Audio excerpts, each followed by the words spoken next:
Hello, welcome to Nursing Today. I'm Mark McDonald at the St. John's College of Nursing, the oldest Catholic school of nursing in the country, celebrating its 125th year. In our first program, we learned from instructors and students how nurses become nurses. And now that they have that degree, a whole world of options opens up. In this program, we'll go along the hospital floors with the nurses as they pursue their chosen fields. Well, Sherry Greenwood, you've been in nursing for a long time. A long time. Okay. You're the Associate Chief Nursing Officer here at St. John's Hospital, but you weren't always an executive. You started out as a nurse. Yes. And 30 years ago, when a person started out as a nurse, they pretty much knew what they were in for, didn't they? What were they in for? Pretty much either working in the hospital at the bedside or maybe in an office. So those were the main two things. Mm-hmm. You know, we all have these old notions of what nurses do. You know, they're in the hospital there. They give you your medications. They come in, you know, and they check on you, and they make sure that, you know, if you need to see the doctor, that the doctor comes and sees you. And they do sort of rudimentary basic health things, but that's not the way it is anymore. It isn't the way it is now. It's very complex. Our patients are much sicker. We used to see that patients would be in the hospital for approximately 7 to 8 to 10 days. And now, average daily census, or not average daily census, average length of stay is about 5 days. For our surgical patients, it's a whole lot less, usually about 2 to 3 days. That was unheard of back when I started in nursing. And as nursing education goes up, their responsibilities go up. And the whole world, frankly, with the way that the healthcare structure is changing, it's going to affect nurses maybe more than anybody, because somebody has to make that leap, don't they? Yes, from they do. being at the bedside to making sure people stay out of the hospital. Correct. And nursing will play a huge role in that, particularly with the healthcare reform, because what we're going to need to do is to have those nurses really at the table, looking at how do we care for the patients, how do we care for them in their home, how do we care for them in their community, and how do we care for the population. So they're going to have to be at the table to help make those important decisions. You know, it's interesting because part of this whole goal of this is to keep people out of the hospital. I mean, the more well you are, the less you're going to need a hospital. But even if you need a hospital, you've got to make room for other people. So if you can be at home, you're going to be at home. But the nurse has to plan a lot of that, doesn't he or she? Yes, they do. And it is very important that you have that continuity of care. So you want to make sure that the needed medications are there. Can the family get the medications? Do they have the resources to pay for the medications? Can they pick up the medications? What sort of home services do they need? Do they need a nurse to come into the home? Do they need help with the daily activities of living? So bathing, preparing food, dressing changes, all of those sorts of things. So what's the skill level that you need there? You also need to look at what's the support for that patient. Are they there at home alone? Can they get up out of the chair at night to be able to go to bed?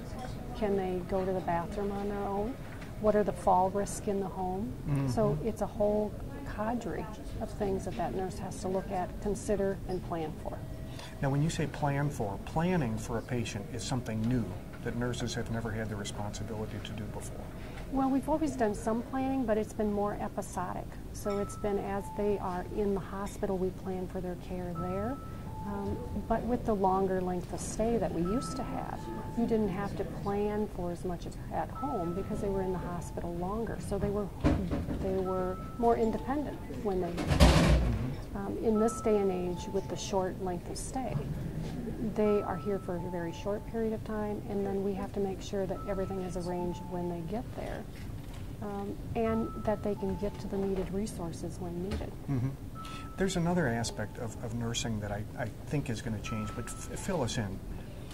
Physicians, more and more as time goes on, rely on nurses to not only do what they used to do, but to make sure they don't have to get involved any more than they need to get involved.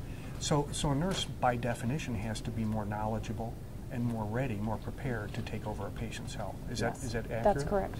And they're going to be needing additional education. So advanced practice nurses is an example of that. Those advanced practice nurses can be more involved with the continuity of care once they're out of the hospital, extending the services of the physician. doing a lot with education, and that's what our advanced practice nurses do. They spend a lot of time on wellness education. So making sure that patients understand why that medication is important and what are the signs of getting into trouble. If it's a heart patient and they have problems with maintaining a fluid balance, what are the signs that they're starting to tip over the edge of maybe needing to see a doctor or have additional services?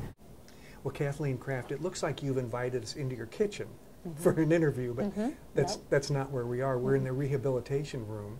And the reason I wanted to be in here with you is because you, in post-acute care, part of what you do is help people be ready to go home from the hospital, so when they get home, they can take care of themselves, or they can follow the directions for their medications, or they can get by okay, in many cases with the help of the nurses that assist them with home health care. Right. So is that a good definition of what the post-acute care is? Okay. You're, as director of post-acute care, how do nurses fit into all that whole picture? Well, nurses the patient is always the center of the care, and the nurses are right there with them. They are their partners, if you will, and they help that patient and sort of coordinate the care of the patient. They make sure that what the patient needs, that it occurs, that it happens. They keep an eye on their recovery here. They help with coordinating the therapy services, the dietitian needs. They're with the patient more often than the therapist. For an example, up here where our focus in the transitional care unit is to get the patients who are not quite ready to go home. They're not quite strong enough. They may not have exactly the resources that they need for as intense therapy as they need. So they get that here, and then our nursing staff are with them the other hours of the day, and they make sure that the patient is following the direction of the exercise program, that they are up and moving, that their family is available and can support them and get ready for home when they do go home. We help them with just getting adjusted to, maybe they have some limitations. We help them with that. We address their psychosocial issues. We address their physical issues, their clinical issues. If they have an IV, we take care of their IVs. If they have wounds, perhaps, or some post-surgical wounds, we'll help that heal up when we do our dressing changes for that. We're sort of the coordinator of care, and along with that nurse, that patient. We keep them right by our side, and we kind of make sure that things happen. Each patient, as I understand it, has a team.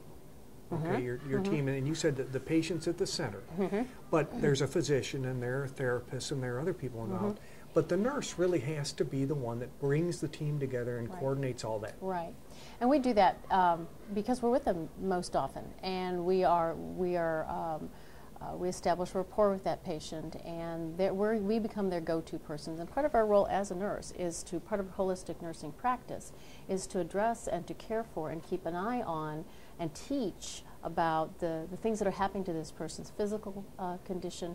We have to communicate those needs to the other members of the team. That's our job, to be a major communicator and a coordinator of care, to make sure that the therapist and the occupational therapist and the physical therapists are coming at different times, that their plan is moving forward, that they're not that we help communicate with to make sure that the patient is reaching their goals. If we see something odd that's happening outside the therapy room, such as this, our job is to also bring it to the attention of the team. And up here, we meet twice a week, as we do in our hospice unit. We do have interdisciplinary team meetings, and the nurse is pretty much is very instrumental and integral part of that team, and is the one who really knows the patient's condition outside of the shorter-term procedures or therapeutic things that occur during the course of a day. We're there with them 24/7.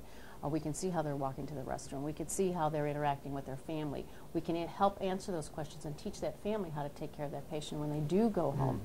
Help answer those questions. It can be very frightening for a person up here as their body's changed, as their lives have changed possibly, and because of an illness or a stroke or whatever it may be. Part of our job is to help transition them and help them get that confidence that they can do.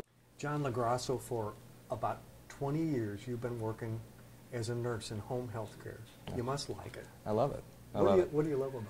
Well, I think every day is an adventure when you're a home health nurse. You have to go out in any kind of weather into all sorts of environments, from wealthy to poor and from clean to dirty. But I think what I love about it is you're always on your patient's turf, and so, you know, that's a sacred space, and you meet them where they are, and you see them in that place that they call home, that environment where they feel the most comfortable. And I think people heal well at home. And we also get to do a great amount of teaching in home health nursing, because my team is the family or the friends or whatever circle of folks are helping that patient get better. And so part of the duties that I have is not just assessment or actually performing care, but often is also teaching a family member about medications or even fairly complicated treatments. We have folks that have been discharged from the hospital with a lot of advanced care, because, you know, hospital stays are shorter than ever. And so folks come home with intravenous medications or complicated dressings. There's just any number of things we might have to teach a family member or a friend to do. So we really have to maximize our time between assessing, being the doctor's eyes in the home, and then also be a teacher. I love both parts. We've heard through these programs that really the patient is the nurse's patient. Everybody else sort of helps out, and that's sort of what you're describing. We're the ones that it's your responsibility to make sure that patient thrives and heals, and that the family can help them do that. Absolutely, absolutely. And I think the unique piece about home health nursing is the autonomy of it. I mean, when you do home health, you have to be ready to really represent the medical system and do a head-to-toe assessment, be ready to take care of anyone from a newborn to an elderly person, you know, from a healthy baby to perhaps even a dying patient. So you have to be able to feel competent with all of those different kinds of assessments, and with all sorts of different kinds of folks, you know, from different educational backgrounds and cultures, and, you know, it's never dull. And we lay hands on a lot of folks, and we teach a lot of folks, and I love it. That's why I still do it. Yeah, it's also a lot of responsibility, because you're it, aren't you? We have no backup. Yeah, we're by ourselves.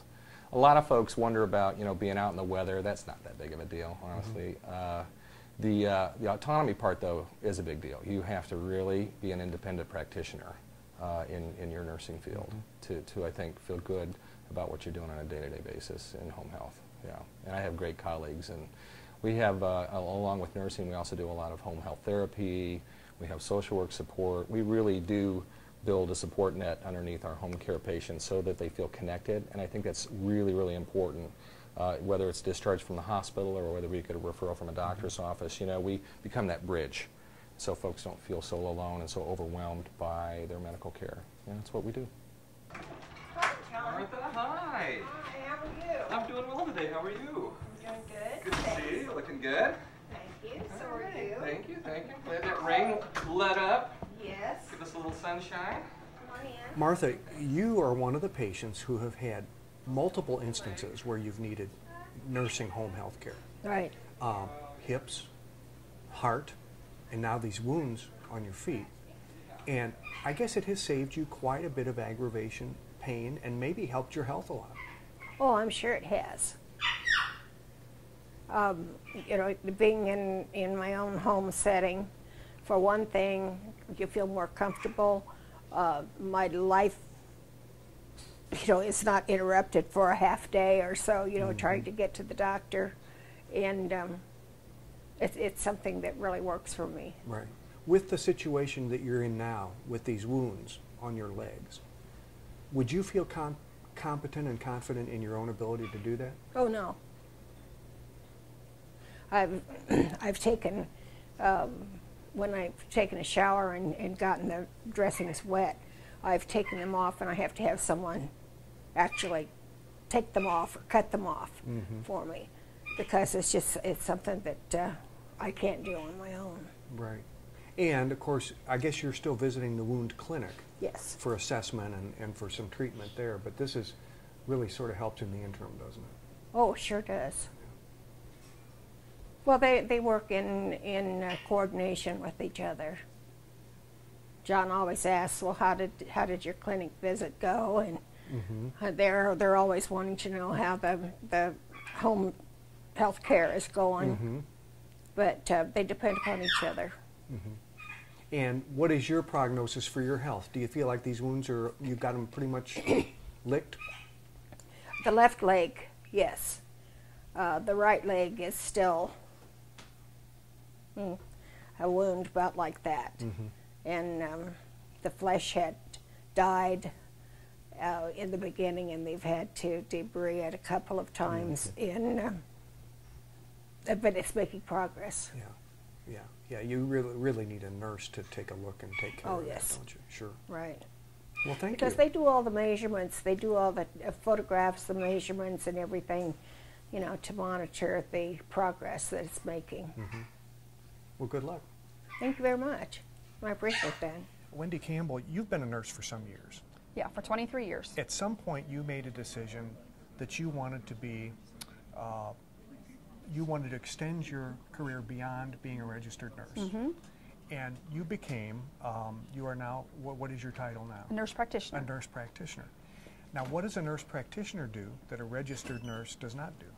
It is based mostly on what you're allowed to do. In nursing, you take orders from a physician and you follow their plan of care. When you become a nurse practitioner, you can follow your own patients. You can make your own decisions. You can write prescriptions. You know, you follow your own labs. You make your own decisions. We do have a collaborating physician that I work with that if I felt like I needed some guidance that I could use. But it's strictly in what you can do on your own is what I believe the difference is. Yeah. Now, you work for the hospital. Yes, so, I work for the hospital. So you work with the doctors in the hospital. Other nurse practitioners work, say, in a private practice. Yes. And they would have that same collaborative relationship with the doctors they work with. Do you see that the amount of work that you do has grown in recent years just because of the fact that there's more of a demand for what you're able to do? Yeah, I think the demand is going to increase tremendously over the next few years.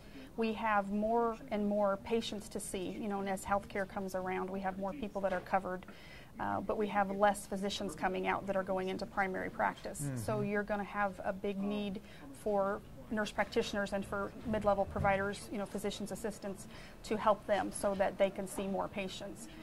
We see them more in the hospital, and they can work with a doctor's group, or they can work, you know, specifically in all different areas. And I do think that's going to grow.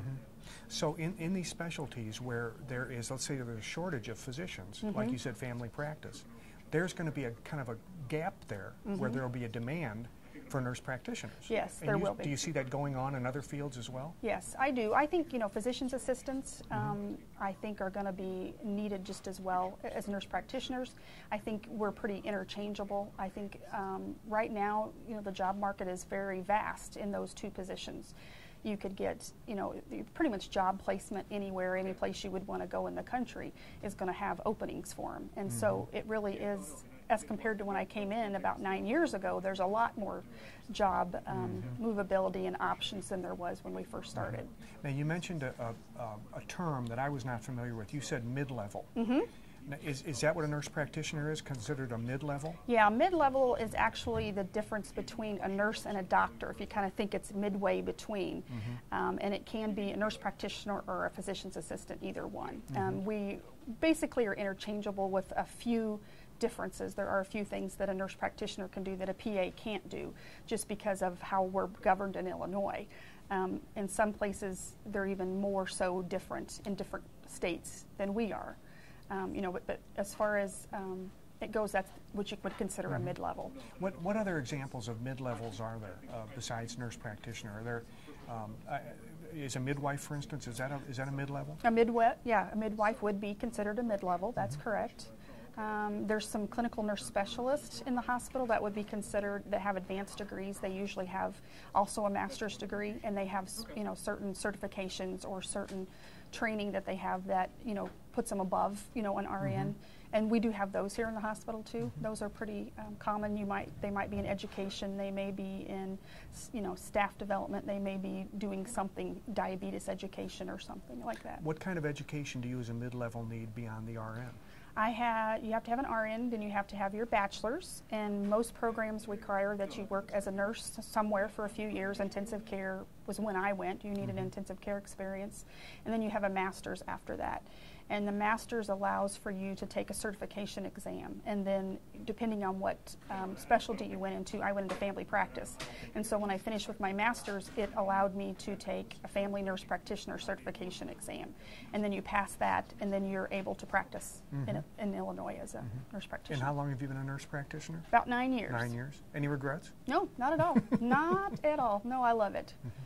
Yeah, but I like the nursing. You have to be a nurse first. And Dee Dee Golan, one time you wore a pedometer to work, right? I did.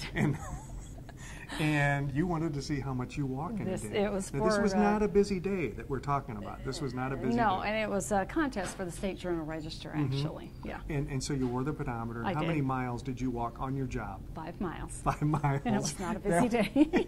Now that was going from hospital room to hospital Yes, room, right? yes. The shortest hallway, the north hallway, which was even worse. I felt very tired So when I went would-be home. nurses should know that they should be ready to do a little walking A if they're going lot to get of into the walking. field, right? Yes, Okay. absolutely. Okay, now I wanted to talk to you because you're in the oncology unit. Correct. Okay, now you and your nurses, you really do hoof it around a lot. Yes, we because do. your patients need a lot of additional care. That's right. Why? Because we give chemotherapy, which requires frequent checks. We give blood products, which also requires frequent vital signs, frequent checks. The patients, typically outpatient, typically chemotherapy and cancer treatment is given outpatient. When they get to the hospital, they're very, very sick, so they are a higher level of care. So we have to be in there. It probably takes a special kind of a nurse too, doesn't it? To It work most on certainly an does. oncology unit? It does. What sort of qualities does it take? Well, you have to have the specialized oncology training. You have to know about oncology, about the different types of cancer and the treatments, and you have to be chemotherapy certified. So everybody in your unit is certified to give chemotherapy? Yes. Okay. Yes. They have to be on the oncology unit for 1 year, and then we put them through the chemotherapy administration. Good afternoon. How are you doing? What about psychologically and temperamentally? Is there any special qualifications there? There are. A lot of our patients come in for repeat treatments, or we see them frequently because of the complications that they have with their cancer. And there are a lot that survive. There are those who don't make it. And so you have to be prepared for that. You have to psychologically prepare yourself for. And then we really kind of shift our care from just the patient to the family as well. We have to not only nurse the patient, but we also nurse the families because they need a lot of TLC. Yeah. You mentioned too, back on oncology again, you mentioned that your field has changed dramatically It has. in the years since you've been in it. What have you seen? I have seen chemotherapy treatments that are more targeted therapy, meaning that they actually are targeting cancer cells as opposed to just wiping out all the fast-dividing cells, which really causes a person to be really, really sick because you're busting up all those fast-growing cells. So that's a huge advancement. It's isn't it? huge. It's huge. There's therapies out there now that are shrinking tumors to the point where the surgery that they have to have is just unbelievably different. The head and neck cancers, Dr. Malone's doing the what we call rad-plat, where they go up with the chemo and put it right on the tumor so that the tumor shrinks, and so the surgery they have to have is sometimes it's nothing compared to what it used to be. And I'm going to assume that the nurses have to be very well educated in all this kind of Very thing much too, so, right? very much so, and we have to stay current. You have to, the chemotherapy administration has to, every 2 years we have to recertify, and it's not the same classroom setting. We have to do that over the computer through Oncology Nursing Society. You have to recertify yourself every 2 years just because the field is changing so fast.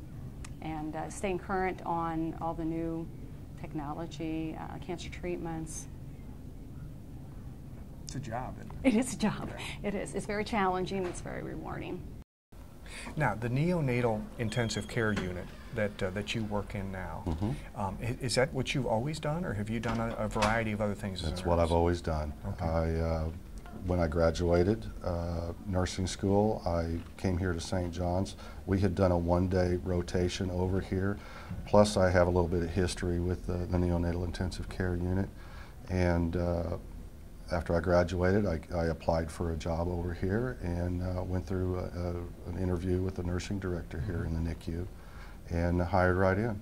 Now, I imagine that this could be a very stressful place to work in the hospital because you're dealing with very precarious situations, with very sort of fragile individuals. Do you feel pressure?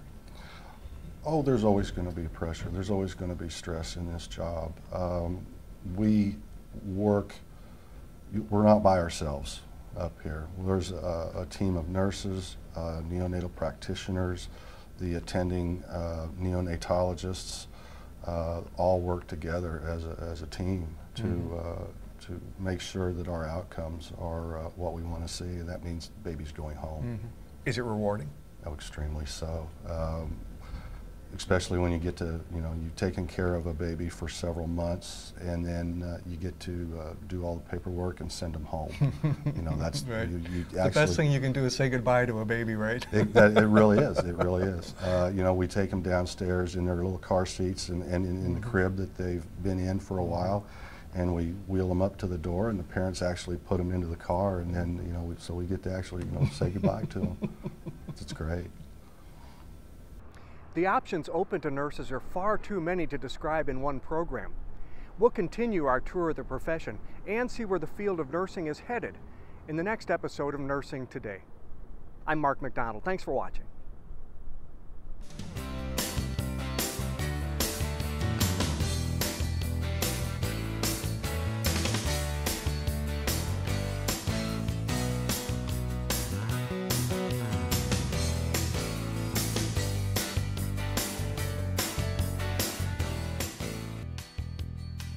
For a DVD copy of the program you've just seen, send $19.95 to Network Knowledge, P.O. Box 6248, Springfield, Illinois 62708.